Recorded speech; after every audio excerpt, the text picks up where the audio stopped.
ദൈവനാമം വാഴ്ത്തപ്പെടുമാറാകട്ടെ. ദൈവത്തിൻ്റെ കൃപയാൽ രൂത്തിൻ്റെ പുസ്തകം എന്ന വിഷയത്തിൻ്റെ രണ്ടാമത്തെ സെക്ഷനിൽ പ്രവേശിക്കാനായിട്ട് ദൈവം നമ്മെ സഹായിച്ചത് ഓർത്ത് ഞാൻ ദൈവത്തെ സ്തുതിക്കുന്നു, സ്തോത്രം ചെയ്യുന്നു. നിങ്ങൾക്ക് എല്ലാവർക്കും കർത്താവായ യേശു ക്രിസ്തുവിൻ്റെ നാമത്തിൽ സ്നേഹം നിങ്ങൾ അറിയിക്കുകയാണ്. ഞാൻ കഴിഞ്ഞ സെക്ഷനിൽ 1-ാം അധ്യായത്തിൻ്റെ ഒടുവിലത്തെ ഭാഗത്ത് ചിന്തിപ്പാൻ ഇടയായിത്തീർന്നു. നാം 2-ാം അധ്യായത്തിലേക്ക് പ്രവേശിക്കുകയാണ്. ഭൂമിക്ക് തൻ്റെ ഭർത്താവായ എലീമേലെക്കിൻ്റെ കുടുംബത്തിൽ മഹാധനവാനായ ഒരു ചാർച്ചക്കാരനുണ്ടായിരുന്നു. അവന് ബോവസ് എന്നു പേർ. എന്നാൽ മോവാബ്യ സ്ത്രീയായ രൂത്ത് നൊവോമിയോട്, ഞാൻ വയലിൽ ചെന്ന് എന്നോട് ദയ കാണിക്കുന്നവനെ ആശ്രയിച്ച് കതിർ പെറുക്കട്ടെ എന്ന് ചോദിച്ചു. പോയിക്കൊള്ളുക മകളെ എന്ന് അവളോട് പറഞ്ഞു. അങ്ങനെ അവൾ പോയി വയലിൽ കൊയ്ത്തുകാരുടെ പിന്നാലെ ചെന്ന് പെറുക്കി. ഭാഗ്യവശാൽ അവൾ എലീമേലെക്കിൻ്റെ കുടുംബക്കാരനായ ബോവസിനുള്ള വയലിലായിരുന്നു ചെന്നത്. അപ്പോൾ ഇതാ ബോവസ് ബേത്ലഹേമിൽ നിന്ന് വരുന്നു. അവൻ കൊയ്ത്തുകാരുടെ യഹോവ നിങ്ങളോട് കൂടി ഇരിക്കട്ടെ എന്ന് പറഞ്ഞു. യഹോവ നിന്നെ അനുഗ്രഹിക്കട്ടെ എന്ന് അവർ അവനോടും പറഞ്ഞു. ഇവിടെ ഈ രൂത്തിൻ്റെ ഒരു വിനയം, ഒരു കരുതലെല്ലാം കാണാൻ കഴിയുന്നുണ്ട്. പട്ടിണിയാണ്, വേറെ കുടുംബം പരിപാലിപ്പാൻ വേറെ ആരുമില്ല. രൂത്ത് അമ്മായിയോട് ചോദിക്കുന്നത്, ഞാൻ പോയിട്ട് കതിർ പെറുക്കി കൊണ്ടുവരട്ടെ. ഇന്നത്തെ പിള്ളേരാണെങ്കിൽ അമ്മായിമ്മയെ ചവിട്ടി പുറത്താക്കി വെണിവലമ്പ ഉണ്ടാക്കി കൊണ്ടുവരാൻ പറഞ്ഞിട്ട് വിടുമായിരുന്നു. അല്ലെ, ഈ യൗവനക്കാരിയായ സ്ത്രീ കൊയ്യാൻ പോവുകയല്ല, കൊയ്ത്തുകാർ കൊയ്തു പോകുന്നതിൻ്റെ പുറകിൽ ഉതിർന്നു പോകുന്ന ആ കതിര് അടിച്ചു പോയതാണ് ഏറ്റവും വളരെ എന്താ പറയുക, അത്ര മാന്യതയുള്ളൊരു പണിയായിട്ട് തോന്നുന്നില്ല. എന്നാൽ ഇവളതും സഹിച്ച് തൻ്റെ പ്രതിയായ മാതാവിനെ സംരക്ഷിക്കാനുള്ളതിനൂടെ ആ നിന്ന് കേൾക്കാനും കൂടെ മടിയില്ലാതെ ഇറങ്ങി പോകുന്നൊരു രൂപത്തിൽ നമുക്ക് കാണാൻ കഴിയും. അതുപോലെ ഇവിടെ നോക്കി ബോവസ് വരുമ്പോൾ കൊയ്ത്തുകാരോട് പറയുക, കൊയ്ത്തുകാരെ യഹോവ നമ്മുടെ കൂടി ഇരിക്കുമാറാകട്ടെ. കൊയ്ത്തുകാർ തിരിച്ചു പറയുക, യഹോവ നിന്നെ അനുഗ്രഹിക്കട്ടെ.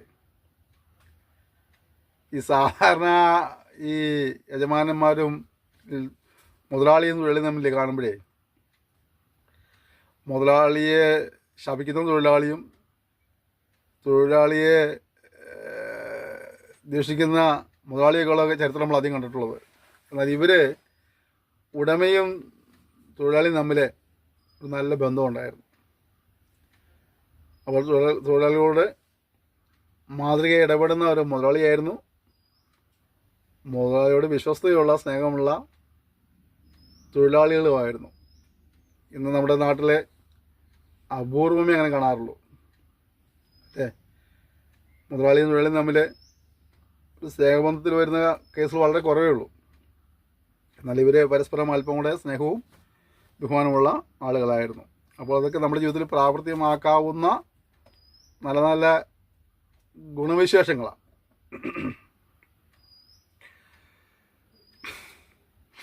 ഈ യുവതി ഏത് എന്ന് ബോവസ് എൻ്റെ കൊയ്ത്തുകാരുടെ മലയാളായ ഭൃത്തിനുള്ള ഈ യുവതി ഏതെന്ന് ബോവസ് ചോദിച്ചു. കൊയ്ത്തുകാരുടെ മലയാളായ ഭൃത്തിന്, അവൾ മോവാബ് ദേശത്ത് മോവിയുടെ കൂടെ വന്ന മോവാബ് യുവതിയാകുന്നു. ഞാൻ കൊയ്ത്തുകാരുടെ ഇടയിൽ പിന്നാലെ കറ്റകളുടെ ഇടയിൽ പെറുക്കിക്കൊള്ളട്ടെ എന്ന് അവൾ എന്നോട് ചോദിച്ചു. അങ്ങനെ അവൾ കാലത്ത് വന്നു, ഇതുവരെ പെറുക്കിക്കൊണ്ടിരുന്നു. വീട്ടിൽ അല്പം നേരമേ താമസിച്ചുള്ളൂ എന്ന് ഉത്തരം പറഞ്ഞു. അതുകൊണ്ട് മറ്റൊരു കാര്യം കണ്ടോ, രൂത്തിൻ്റെ ഒരു ഉത്സാഹം അവിടെ കാണുകയാണ്.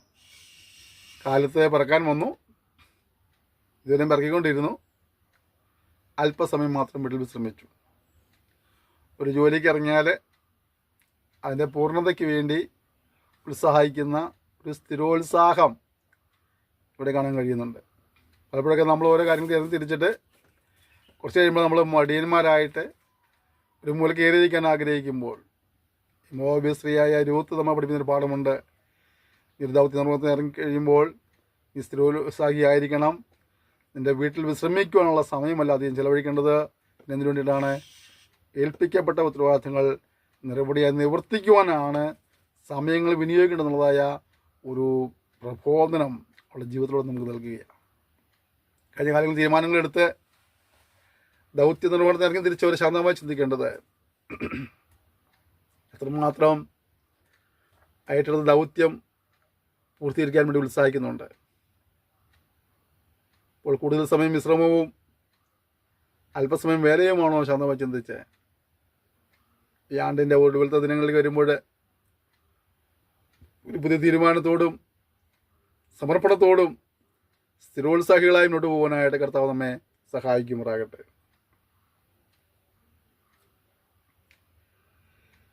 എട്ടാം വാക്യം, ബോവസ് രൂത്തിനോട്, കേട്ടോ മകളെ, പൊറുക്കുവാൻ വേറൊരു വഴിയിൽ പോകേണ്ട, ഇവിടെ വിടുകയും വേണ്ട. ഇവിടെ എൻ്റെ ബാല്യക്കാരത്തിലൂടെ ചേർന്ന് കൊള്ളുക. അവർ കുയ്യുന്ന നിലത്തിന്മേൽ ദൃഷ്ടി വെച്ച് അവരെ പിന്നാലെ പൊയ്ക്കൊള്ളുക. ബാല്യക്കാർ നിന്നെ തുടരുതെന്ന് ഞാൻ അവരോട് കൽപ്പിച്ചിട്ടുണ്ട്. നിനക്ക് ദാഹിക്കുമ്പോൾ പാത്രം കയറി ചെന്ന് ബാല്യക്കാർക്ക് ഒരു വെച്ചിൽ നിന്ന് കുടിച്ചുകൊള്ളുക എന്ന് പറഞ്ഞു. അന്നേരം അവൾ സാഷ്ടാംഗം വീണ് അവനോട്, അന്യദേശക്കാരത്തിയായിരിക്കെ നീ എന്നെ വിചാരിപ്പാൻ തക്കവണ്ണം നിനക്ക് എന്നോട് ദയ തോന്നിയത് എങ്ങനെ എന്ന് പറഞ്ഞു. ബോവസോളോട്, നിന്റെ ഭർത്താവ് മരിച്ച ശേഷം അമ്മായും അമ്മയ്ക്ക് നീ ചെയ്തിരിക്കുന്നതും അപ്പനെയും അമ്മയെയും സ്വദേശത്തെയും വിട്ട് മുമ്പേറാത്ത ജനത്തിൻ്റെ അടുക്കൽ വന്നിരിക്കുന്നതും ഇവരുമൊക്കെ ഞാൻ കേട്ടിരിക്കുന്നു. നിന്റെ പ്രവൃത്തിക്ക് യഹോവ നൽകട്ടെ. ഇസ്രായേലിൻ്റെ ദൈവമായ യഹോവയുടെ ചിറയും കഴിഞ്ഞ് ആശ്രയിച്ചു വന്നിരിക്കുന്നത് നിനക്ക് അവൻ പൂർണ്ണ പ്രതിഫലം തരുമാറാകട്ടെ എന്ന് ഉത്തരം പറഞ്ഞു. കണ്ടോ, ഇവിടെ ബോവസിന് അവളുടെ കൃപ തോന്നുന്നു. ആ വയലിൽ പിറക്കുവാനുള്ള അധികാരം കൊടുക്കുന്നു. ഒപ്പം ആരും അവളെ ദ്രോഹിക്കരുതെന്നും അവൾക്ക് ആവശ്യമുള്ളതെല്ലാം കൊടുക്കണമെന്നതായ ഒരു ഇടുകയാണ്. മോവാബ്യ സ്ത്രീയായ ആ രൂത്ത് ബോവസ് പറഞ്ഞത്, നീ യഹോവയുടെ ചിറയും കീഴെ ആശ്രയിച്ച് വന്നിരിക്കുന്നത് കൊണ്ട് അവൻ നിനക്ക് പൂർണ്ണ പ്രതിഫലം തരുമാറാകട്ടെ. ദൈവമക്കളെ, ദൈവത്തെ ആശ്രയിപ്പാൻ ഭാഗ്യം ലഭിച്ചപ്പോൾ, ഇത് സേവിപ്പാൻ ഭാഗ്യം ലഭിച്ചപ്പോൾ അതേ നമുക്ക് പ്രതിഫലം തന്നെ മാനിക്കുന്ന ദൈവമാണ്. കഷ്ടങ്ങളുണ്ടാകാം, പ്രയാസമുണ്ടാകാം, ദുഃഖമുണ്ടാകാം, ദുരിതമുണ്ടാകാം. എന്നാൽ വിശ്വാസ ദൈവത്തെ സേവിക്കുന്നെങ്കിൽ ഒന്ന് നിശ്ചയമായി നമ്മെ അനുഗ്രഹിക്കുമെന്നുള്ളത് നമുക്ക് രൂപത്തിൻ്റെ പുസ്തകത്തോട് കാണാൻ കഴിയുന്നുണ്ട്. ഒരുപക്ഷെ ആരും ഇതുമില്ലാത്തൊരു നാട്ടിലേക്ക്, ഒരു മുൻപരിചയമില്ലാത്ത നാട്ടിലേക്ക്, ഒരു മുൻപരിചയമില്ലാത്ത ആചാരങ്ങളും അനുഷ്ഠാനങ്ങളും ദൈവവുമുള്ള നാട്ടിലേക്കാണ് രൂത്ത് വന്നത്. പക്ഷെ രൂത്തിൻ്റെ തീരുമാനങ്ങൾ ശരിയായിരുന്നു എന്ന് പിന്നീട് മനസ്സിലാകുന്നുണ്ട്. അതേ ദൈവം നമ്മെ ഏതൊരു സാഹചര്യത്തിൽ നാം ദൈവത്തിൽ ആശ്രയിക്കുന്നെങ്കിൽ ഏതൊരു സാഹചര്യത്തിൽ നമ്മെ പരിപാലിക്കും, നമ്മെ സൂക്ഷിക്കും, നമുക്ക് വേണ്ടി കരുതുമെന്നുള്ളത് ഈ പാഠം പഠിക്കുമ്പോൾ നമുക്ക് ഒരു ഗുണപാഠമായി ലഭിക്കുന്നു. അതിന് അവൾ യജമാനെ, ഞാൻ നിന്റെ ദാസ്യമാർ വരുത്തിയ പോലെ അല്ല എന്ന് വരികിലും നിന്നെ ആശ്വസിപ്പിക്കുകയും അടിയനോട് ദയയായി സംസാരിക്കുകയും ചെയ്യുവാൻ തക്കവണ്ണം എന്നോട് നിനക്ക് കൃപ തോന്നിയല്ലോ എന്ന് പറഞ്ഞു. ഭക്ഷണ സമയത്ത് ബോവസ് അവളോട്, ഇവിടെ ഒന്ന് ഭക്ഷണം കഴിക്കുക, കഷ്ണം ചാറ്റിൽ മുക്കിക്കൊള്ളുക എന്ന് പറഞ്ഞു. അവൻ അവൾ കൊയ്ത്തുകാരുടെ അരികെ ഇരുന്നു. അവൻ അവൾക്ക് മലർ കൊടുത്തു. അവൾ തൃപ്തിയായി ശേഷിപ്പിക്കുകയും ചെയ്തു. അവൾ പെറുക്കുവാൻ എഴുന്നേറ്റപ്പോൾ ബോവസ് തൻ്റെ ബാല്യക്കാരോട്, അവൾ കട്ടകൾക്കിടയിൽ തന്നെ പെറുക്കിക്കൊള്ളട്ടെ, അവളെ ഉപദ്രവിക്കരുത്, പെറുക്കേണ്ടതിന് അവൾക്കായിട്ട് കട്ടകളിൽ നിന്ന് വലിച്ചിട്ടേക്കണം, അവളെ ശകാരിക്കരുതെന്ന് കൽപ്പിച്ചു. അങ്ങനെ അവൾ വൈകുന്നേരം വരെ പെറുക്കിയത് മെതിച്ചപ്പോൾ ഏകദേശം ഒരു പറ യവമുണ്ടായിരുന്നു. അവളത് എടുത്തുകൊണ്ട് പട്ടണത്തിലേക്ക് പോയി. അവൾ ആ പെറുക്കിക്കൊണ്ട് വന്നത് അമ്മായിമ്മ കണ്ടു. താൻ തന്ന് ശേഷിപ്പിച്ചിരുന്നതും അവളെടുത്ത് അവൾക്ക് കൊടുത്തു. അമ്മായിമ്മ അവളോട്, നീ ഇന്ന് എവിടെയായിരുന്നു പെറുക്കിയത്, എവിടെയായിരുന്നു വില ചെയ്തത്, നിന്നോട് ആദരവ് കാണിച്ചു അനുഗ്രഹിക്കപ്പെട്ടവനെന്ന് പറഞ്ഞു. താൻ എന്നെ ആളുടെ അടുക്കലായിരുന്നു വില ചെയ്തത് എന്ന് അവൾ അമ്മായിമ്മയോട് അറിയിച്ചു. ബോവസ് എന്നൊരു ആളുടെ അടുക്കലായിരുന്നു ഞാനിന്ന് വില ചെയ്തത് എന്ന് പറഞ്ഞു. നവോമി മരുമകളോട്, ഇന്നുള്ളവരോടും മരിച്ചവരോടും ദയവിടാതിരിക്കുന്ന യഹോവയാൽ അനുഗ്രഹിക്കപ്പെട്ടവനെന്ന് പറഞ്ഞു. അയാൾ നമുക്ക് അടുത്ത ചാർച്ചക്കാരനും മൃഗെടുപ്പുകാരും ഒരുത്തനുമാകുന്നു എന്ന് നവോമി അവളോട് പറഞ്ഞു. എൻ്റെ ബാല്യക്കാർ കൊയ്ത്തെല്ലാം തീർക്കുവോളം അവരോട് ചേർന്നിരിക്കുകയെന്ന് എന്നോട് പറഞ്ഞു. മോവാബ്യ സ്ത്രീ രൂത്ത് പറഞ്ഞു. നവോമി തൻ്റെ മരുമകളെ രൂത്തിനോട്, മകളെ, വേറൊരു വെച്ചാരും ഉപദ്രവിക്കാതിരിക്കണതിന് നീ അവൻ്റെ ബാല്യക്കാരത്തിലോട് കൂടെ തന്നെ പോകുന്നു നന്ന് എന്ന് പറഞ്ഞു. അങ്ങനെ അവൾ യുവക്കൊയ്ത്തും ഗോതമ്പും കൊയ്ത്തും തീരുമ്പോളം പെറുക്കുവാൻ ബോവസിന് ബാല്യക്കാരത്തിലൂടെ ചേർന്നിരിക്കുകയും അമ്മാവിമ്മയുടെ കൂടെ പാർക്കുകയും ചെയ്തു. കണ്ടോ, ഇപ്പോൾ അവൾ പുതിയൊരു വയൽ കിട്ടി. അവിടെ അത്യാവശ്യം പെറുക്കാനെല്ലാം കിട്ടുന്നുണ്ട്. ക്ഷാമത്തിൻ്റെ അവസരമെല്ലാം മാറി. അപ്പോഴും അവൾ അപ്രതിയായ മാധവനെ മറക്കുന്നില്ല. അവൾ പകൽ അധ്വാനിക്കാൻ പോകുന്നു, വൈകിട്ട് അവളുടെ അപ്രതിയായ മാധവനോട് കൂടി താമസിക്കുന്നു. അവളുടെ ഉത്തരവാദിത്തങ്ങൾ അവൾ മറുപടിയെന്ന് പറയും. അവൾ ജോലി സ്ഥലത്ത് അവൾ വിശ്വസ്തയായിരുന്നു. വ്യക്തിബന്ധങ്ങൾ സൂക്ഷിക്കുന്നതിൽ അവൾ വിശ്വസ്തയായിരുന്നു. മറ്റുള്ളവരെ കരുതുന്ന കാര്യത്തിൽ അവൾ വിശ്വസ്തയായിരുന്നു. അല്ലെ? ഒരുപാട് കാര്യങ്ങൾ നമുക്ക് ആ സ്ത്രീയിൽ നിന്ന് പഠിക്കാനുണ്ട്. പലപ്പോഴും നമ്മൾ ദൈവത്തിന് സ്വന്തം ജനമാണെന്ന് പറയുമ്പോഴും നമ്മൾ പല കാര്യങ്ങളിലും അവിശ്വസം കാണിക്കുന്നതാണ്. സമയത്തിൽ ഈ സഹോദരി വിശ്വസ്തയായിരുന്നു, ജോലി ചെയ്യുന്ന കാര്യത്തിൽ വിശ്വസ്തയായിരുന്നു, വൃദ്ധയായ മാതാവിനെ സംരക്ഷിക്കുന്ന കാര്യത്തിൽ വിശ്വസ്തയായിരുന്നു. കരുതലുണ്ട്. അവൾക്ക് ഭക്ഷിക്കാൻ ആ പാടത്ത് വെച്ച് കിട്ടി, കഴിച്ചുകൊണ്ട് ബാക്കിയുള്ളത് കൂടി കുട്ടികളൊന്നും വേണമെങ്കിൽ പോരാം. പക്ഷെ അതാവും അവൾ കൈ പിടിച്ച് വൈകുന്നേരം ചെല്ലുമ്പോഴേ മാധവനത് ഭക്ഷ്യം കൊടുത്തു. കരുതൽ കാണാൻ കഴിയുന്നുണ്ട്. അനന്തരം അവളുടെ അമ്മായിമ്മയായ നവോമി അവളോട് പറഞ്ഞത്, മകളെ, നിനക്ക് നന്നായിരിക്കണമെന്ന് ഞാൻ നിനക്ക് വേണ്ടി വിശ്രാമ സ്ഥലം അന്വേഷിക്കേണ്ടതല്ലയോ? നീ ചേർന്നിരുന്ന ബാല്യക്കാരത്തിലെ യജമാനായ ബോബസ് നമ്മുടെ ചർച്ചക്കാരനല്ലയോ? അവൻ ഇന്ന് രാത്രി കളത്തിൽ യവൻ തൂറ്റുന്നു. അയാൾ നീ കുളിച്ച് തൈലം പൂശി വസ്ത്രം ധരിച്ച് കളത്തിൽ ചെല്ലുക. അയാൾ തിന്ന് കുടിച്ച് കഴിയും വരെ നിന്നെ കാണരുത്. ഉറങ്ങുവാൻ പോകുമ്പോൾ അവൻ കിടക്കുന്ന സ്ഥലം മനസ്സിലാക്കി ചെന്ന് അവന് കാലിന്മേലുള്ള പുതപ്പ് പൊക്കി അവിടെ കിടന്നുകൊള്ളുക. എന്നാൽ നീ എന്ത് ചെയ്യണമെന്ന് അവൻ നിനക്ക് പറഞ്ഞു തരും. അവൾ നീ പറയുന്നതൊക്കെ ഞാൻ ചെയ്യാം എന്നവളോട് പറഞ്ഞു. അങ്ങനെ അവൾ കളത്തിൽ ചെന്നു അമ്മായിമ്മ കൽപ്പിച്ച പോലെയൊക്കെയും ചെയ്തു. ബോബസ് തിന്നു കുടിച്ച് ഹൃദയം തെളിഞ്ഞ ശേഷം യോഗകുമാരത്തിൻ്റെ ഒരു വശത്ത് ചെന്ന് കിടന്നു. അവളും പതുക്കെ ചെന്ന് കാലിന്മേലുള്ള പുതപ്പ് പൊക്കി അവിടെ കിടന്നു.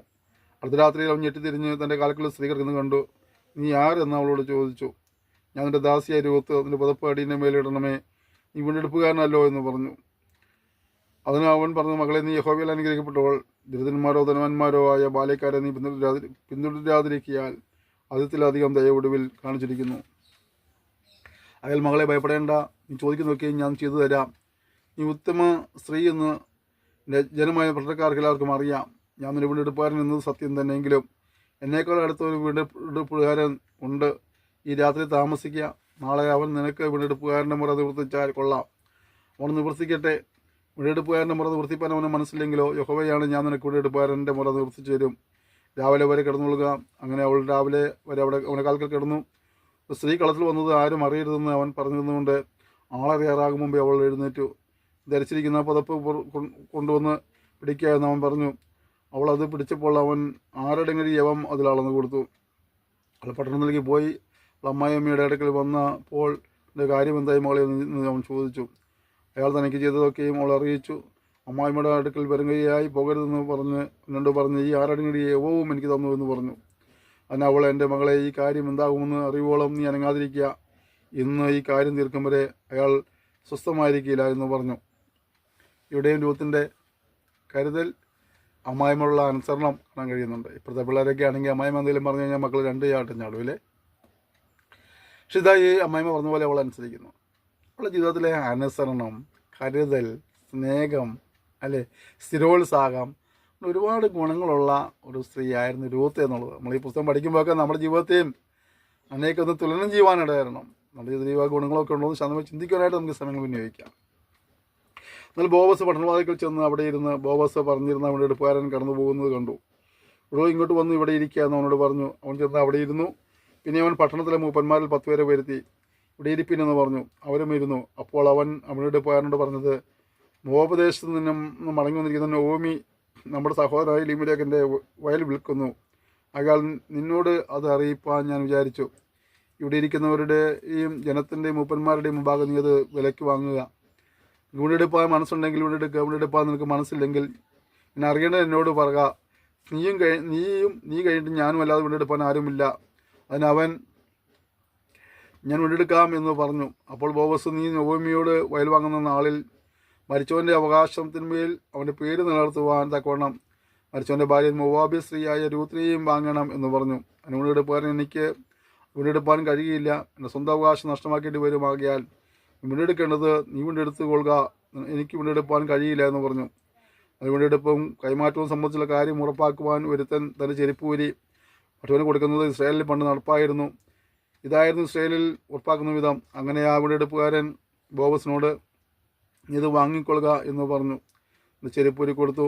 അപ്പോൾ ബോബസ് മൂപ്പന്മാരോടും സ്ഥലജനത്തോടും പറഞ്ഞത്, എലിമലേക്കിനുള്ളതൊക്കെയും കില്യോനും മകളോനും ഉള്ളതൊക്കെയും ഞാൻ നവോമിയോട് വാങ്ങിയിരിക്കുന്നു എന്നതിന് നിങ്ങൾ ഇന്ന് സാക്ഷികളാകുന്നു. ഇത്രയുമല്ല, മരിച്ചവൻ്റെ പേർ അവൻ്റെ സഹോദരന്മാരുടെ ഇടയിൽ നിന്നും അവൻ്റെ പട്ടണവാതിൽ നിന്നും മാഞ്ഞു പോകാതെ വണ്ണം മരിച്ചവൻ്റെ പേർ അവൻ്റെ അവകാശമേൽ നിലനിർത്തേണ്ടതിന് മഹ്ലോന്റെ ഭാര്യ മോവാബ്യ സ്ത്രീയായ രൂത്തിനെയും എനിക്ക് ഭാര്യയായി വാങ്ങിയിരിക്കുന്നു എന്നതിനും നിങ്ങളിന്ന് സാക്ഷികളാകുന്നു. എൻ്റെ പട്ടണവാതിൽക്കലിരുന്ന സകലജനവും മൂപ്പന്മാരും പറഞ്ഞത്, ഞങ്ങൾ സാക്ഷികൾ തന്നെ. എൻ്റെ വീട്ടിൽ വന്നിരിക്കുന്ന സ്ത്രീയെ യഹോവ റാഹേലിനെ പോലെയും ലേയയെ പോലെയും ആക്കട്ടെ. അവർ ഇരുവരുമല്ലോ ഇസ്രായേൽ ഗൃഹം പണിതത്. എഫ്രാത്തിയിൽ നീ പ്രബലനും ദീർഘമിൽ വിശ്രുതനുമായിരിക്കെ ഈ യുവതിൽ നിന്ന് യഹോവ നിനക്ക് നൽകുന്ന സന്തതിയാൽ നിന്റെ ഗ്രഹം താമാർ യഹൂദയ്ക്ക് പ്രസവിച്ച പേരസിന്റെ ഗ്രഹം പോലെ ആയിത്തീരട്ടെ. അങ്ങനെ ബോവസ് രൂത്തിനെ പരിഗ്രഹിച്ചു. അവൾ അവനെ ഭാര്യയായി. അവൻ അവളുടെ അടുക്കൽ ചെന്നപ്പോൾ യഹോവ അവൾക്ക് ഗർഭം നൽകി. അവൾ ഒരു മകനെ പ്രസവിച്ചു. എന്നാൽ സ്ത്രീകൾ നൊവൊമിയോട്, ഇന്ന് നിനക്ക് ഒരു വീണ്ടെടുപ്പുകാരൻ നൽകിയിരിക്കൊണ്ട് യഹോവ വാഴ്ത്തപ്പെട്ടവൻ, അവൻ്റെ പേര് ഇസ്രായേലിൽ വിശ്രുതമായിരിക്കട്ടെ. അവൻ നിനക്ക് ആശ്വാസപ്രദനും നിന്റെ വാർദ്ധക്യത്തിൽ പോഷകനുമായിരിക്കും. നിന്നെ സ്നേഹിക്കുന്നവളും 7 പുത്രന്മാരെക്കാൾ നിനക്ക് ഉത്തമമായിരിക്കുന്ന നിന്റെ മരുമകളോ അല്ലോ അവനെ പ്രസവിച്ചത് എന്ന് പറഞ്ഞു. നൊവൊമി കുഞ്ഞിനെ എടുത്ത് മടിയിൽ കിടത്തി അവന് ധാത്രിയായി തീർന്നു. അവളുടെ ഇടക്കാലത്തിൽ നൊവൊമിക്ക് ഒരു മകൻ ജനിച്ചു എന്ന് പറഞ്ഞ് അവന് ഓബേദ് എന്ന് പേര് വിളിച്ചു. ദാവീദിൻ്റെ അപ്പനായ ഇശായിയുടെ അപ്പൻ ഇവൻ തന്നെ. പെരസിൻ്റെ വംശപാരമ്പര്യമാവത്. പെരസ് ഹെസ്രോനെ ജനിപ്പിച്ചു. ഹെസ്രോൻ രാമിനെ ജനിപ്പിച്ചു. രാം അമിതാവിനെ ജനിപ്പിച്ചു. അമിതാവ് നഗോസിനെ ജനിപ്പിച്ചു. നഗോഷോൻ ഷൽമോനെ ജനിപ്പിച്ചു. ഷൽമോൻ ബോവസിനെ ജനിപ്പിച്ചു. ബോവസ് ഓബേദിനെ ജനിപ്പിച്ചു. ഓബേദ് ഇശായിയെ ജനിപ്പിച്ചു. ഇശായി ദാവീദിനെ ജനിപ്പിച്ചു.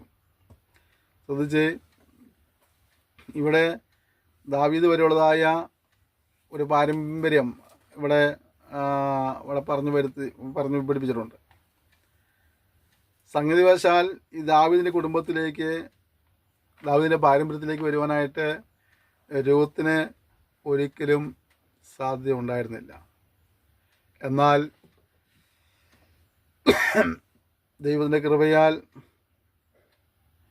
ഈ സ്ത്രീ ദാവീദിൻ്റെ വംശാവലിയിലേക്ക് തന്മുഖാന്തരമായിട്ട് കർത്താവായ യേശു ക്രിസ്തുവിൻ്റെ വംശാവലിയിലേക്ക് വരുവാനിടയായിത്തീർന്നു. അവൾ മോവാബിൽ വെച്ചെടുത്ത തീരുമാനമാണ് ഇത് ശ്രേഷ്ഠമേറിയ ഒരു പദവിയിലേക്ക് അവളെ കൊണ്ടുവരേണ്ടതായിത്തീർന്നത്. പലപ്പോഴും പലരുടെയും തീരുമാനങ്ങൾ അത് പാളിപ്പോകുമ്പോൾ, എന്നാൽ ഈ പാവപ്പെട്ട മോവാബി സ്ത്രീയായ ഈ രൂത്ത് എടുത്ത തീരുമാനത്തിൻ്റെ പിന്നിലൂടെ അവൾക്കൊരു ശ്രേഷ്ഠമേറിയ പദവി ലഭിക്കാനിടയായിത്തീർന്നു. അവൾ ദൈവത്തെ അറിയുവാനും ദൈവസ്നേഹം മനസ്സിലാക്കുവാനും മാത്രമല്ല, കർത്താവായ യേശു ക്രിസ്തുവിൻ്റെ വംശാവലിയിൽ പേര് പറയുമ്പോൾ ആ പേരിൽ ഉൾപ്പെടുവാനായിട്ട് അവൾക്കിടവന്നു എന്നുള്ളത് വളരെ ശ്രേഷ്ഠമായിരുന്ന ഒരു കാര്യമാണ്. ഞങ്ങളുടെ പ്രിയപ്പെട്ടവരെ, നമുക്ക് പലർക്കും അല്ല, നമുക്കെല്ലാവർക്കും തന്നെ ദൈവകുടുംബത്തിൽ അംഗമായി തീരുവാൻ യാതൊരു യോഗ്യതയും ഉണ്ടായിരുന്നില്ല. കാരണം ദൈവനം പഠിക്കുമ്പോൾ കാണുന്നത് നീതിമാൻ ആരുമില്ല, ഒരുത്തൻ പോലുമില്ല, എല്ലാവരും പാപം ചെയ്ത് ദൈവതേജസ്സില്ലാത്തവരായി തീർന്നു എന്നാണ്. അങ്ങനെ പാപം ചെയ്ത മനുഷ്യരെല്ലാം സൃഷ്ടാവായ ദൈവത്തിന് മുന്നിൽ കുറ്റക്കാരും ശിക്ഷയ്ക്ക് ഉടമകളുമായി മാറി. ആ ശിക്ഷയിൽ നിന്ന് മനുഷ്യന് സ്വയമായിട്ട് രക്ഷപ്രാപിക്കാൻ സാധ്യമല്ലായിരുന്നു.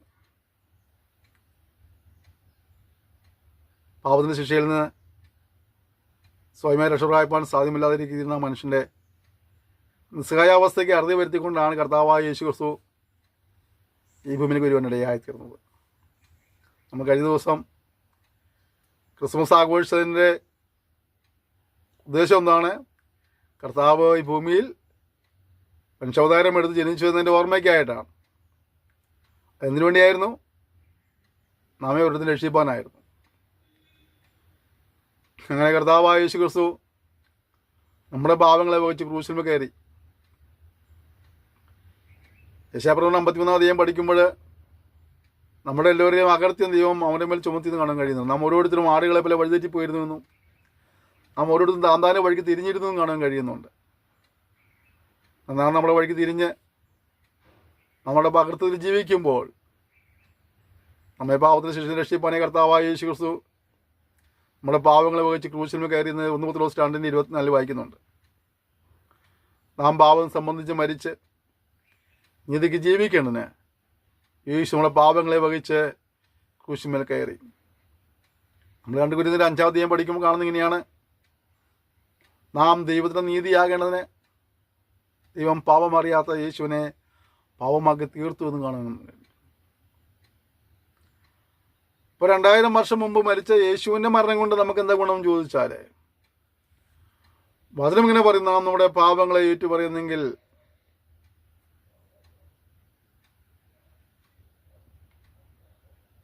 യേശുവിൻ്റെ രക്തം സകല പാപം പോക്കി നമ്മെ ശുദ്ധീകരിക്കുന്നു.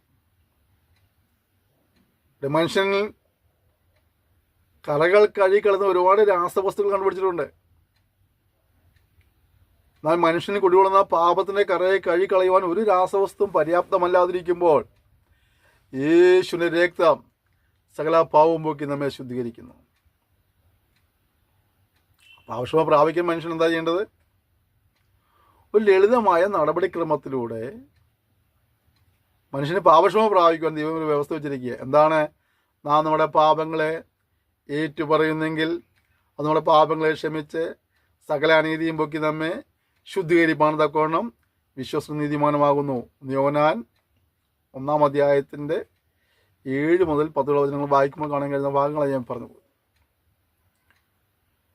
അപ്പോൾ പാപക്ഷമയ്ക്ക് വേണ്ടി മനുഷ്യൻ പരക്കം വന്ന കാലഘട്ടത്തിൽ ലളിതമായ നടപടിക്രമത്തിലൂടെ പാപക്ഷമ പ്രാപിപ്പാൻ ദൈവം ഒരു അവസരം തന്നിരിക്കുക. പാപം ചെയ്തില്ലെന്ന് ആർക്കും പറയാൻ കഴിയില്ല. കാരണം വചനം പറയുന്നത്, നാം അങ്ങനെ പറഞ്ഞാൽ നാം ദൈവത്തെ പോലും അസത്യവാദിയാക്കുകയാണ്, സത്യം നമ്മളില്ലാതാകുന്നു എന്നാണ്. നാം എല്ലാവരും വഴിതെറ്റിപ്പോയിരുന്ന വചനം വായിക്കുന്നത്. നീതിമാൻ ആരുമില്ലെന്നാ. അതിൽ പാമരനെന്നോ പണ്ഡിതനെന്നോ കുചേലനെന്നോ കുബേരനെന്നോ അധമനെന്നോ ഉത്തമനെന്നോ വ്യത്യാസമൊന്നുമില്ല. സൃഷ്ടാവായ ദൈവത്തിന് മുന്നിൽ എല്ലാ മനുഷ്യരും ഭാവികളാണ്. അതുകൊണ്ട് എല്ലാവരുടെയും ശിക്ഷയുണ്ട്. ആ ശിക്ഷയിൽ സ്വയമേ രക്ഷപ്പെടാൻ സാധ്യമല്ല. നമ്മൾ രക്ഷിപ്പം കർത്താവായ യേശു ക്രൂശിൽ മരിച്ചു. ആ പാപപരിഹാര ബലിയിൽ വിശ്വസിച്ച് പാപങ്ങളേറ്റ് ഓർന്ന് ഉപേക്ഷിച്ച് ദൈവത്തെ ഭയപ്പെട്ടും അനുസരിച്ച് ജീവിക്കുന്നവന് പാപക്ഷമ വിവരിക്കാൻ കഴിയും.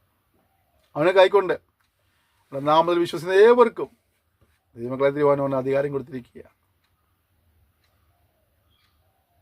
നിങ്ങളെ പ്രിയപ്പെട്ടവരെ, മനുഷ്യൻ ഭാവിയാണ്. പാപത്തിന് ശിക്ഷയുണ്ട്.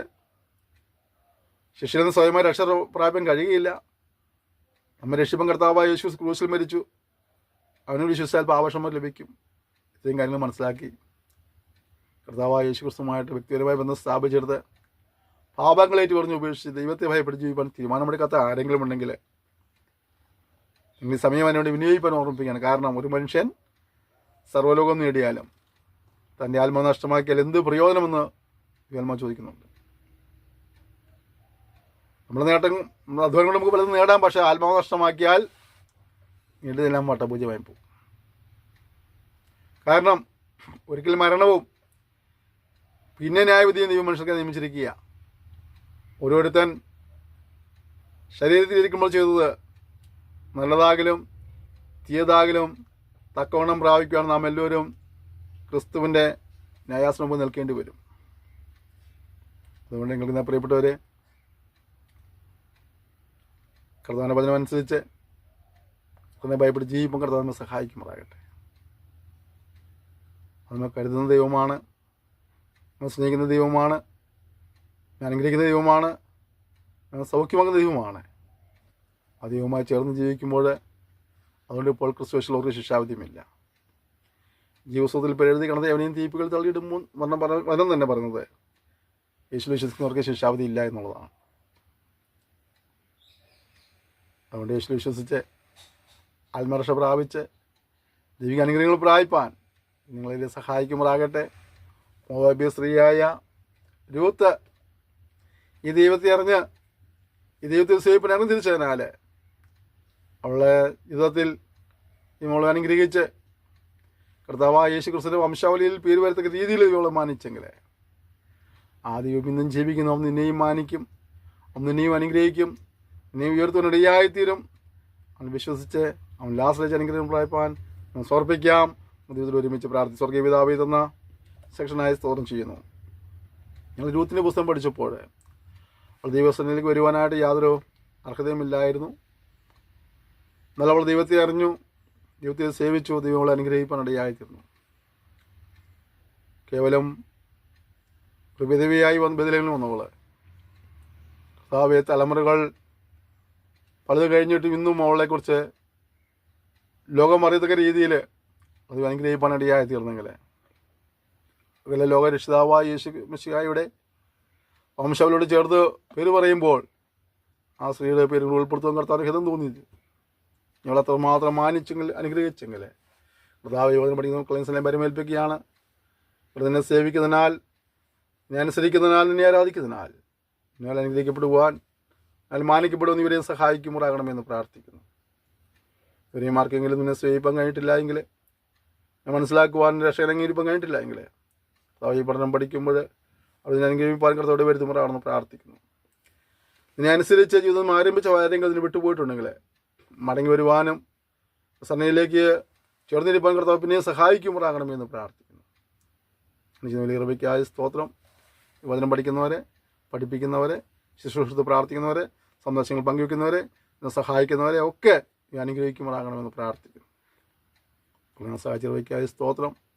ഈ പഠിതാക്കളെ പിതാവിൻ്റെയും പുത്രൻ്റെയും പരിശുദ്ധ ആത്മാവിൻ്റെ നാമത്തിലടി ഞാൻ അനുഗ്രഹിച്ച് പ്രാർത്ഥിക്കുന്നു. ആത്മീയമായി, ഭൗമികമായി, ശാരീരികമായി, മാനസികമായിട്ടുള്ള അഭിവൃദ്ധി പ്രായപ്പം കർത്താവ് അധികമായി സഹായിക്കണം പ്രാർത്ഥിക്കുന്നു. കൃപയ്ക്കായ സ്തോത്രം. യേശുവിന്റെ നാമത്തിൽ തന്നെ ആമേൻ. ക്ഷമയോടെ ഈ സന്ദേശങ്ങൾ ശ്രമിച്ച് നിങ്ങൾ നന്ദി പറയുന്നു. നിങ്ങളെല്ലാവരെയും ധാരാളമായി അനുഗ്രഹിക്കുമ്പോഴാകട്ടെ. കർത്താവ് ഒരു താമസിച്ചാൽ നമുക്ക് അടുത്ത സെക്ഷനിൽ വീണ്ടും കാണാം. ഒരു പുതിയ വിഷയവുമായിട്ട് ശുശ്രൂഷ ഓർത്ത് പ്രാർത്ഥിക്കണം. സന്ദേശങ്ങൾ പങ്കുവയ്ക്കണം. നമ്മുടെ യൂട്യൂബ് ചാനൽ സബ്സ്ക്രൈബ് ചെയ്യാത്തൊരു സബ്സ്ക്രൈബ് ചെയ്യാൻ ഓർമ്മിപ്പിക്കുന്നു. വലുതേനെയും നദിയിൽ നിലകൊള്ളികളോട് വലിച്ചെടുത്ത് രക്ഷിപ്പാനായിട്ട് നമുക്ക് ആവോളം ഒരുമിച്ച് ഉത്സാഹിക്കാം, ഒരുമിച്ച് പ്രാർത്ഥിക്കാം, ഒരുമിച്ച് പ്രവർത്തിക്കാം. എല്ലാ സഹകരണത്തിനും, എല്ലാ പ്രോത്സാഹനത്തിനും നന്ദി പറയുന്നു. Thank you. May God bless you.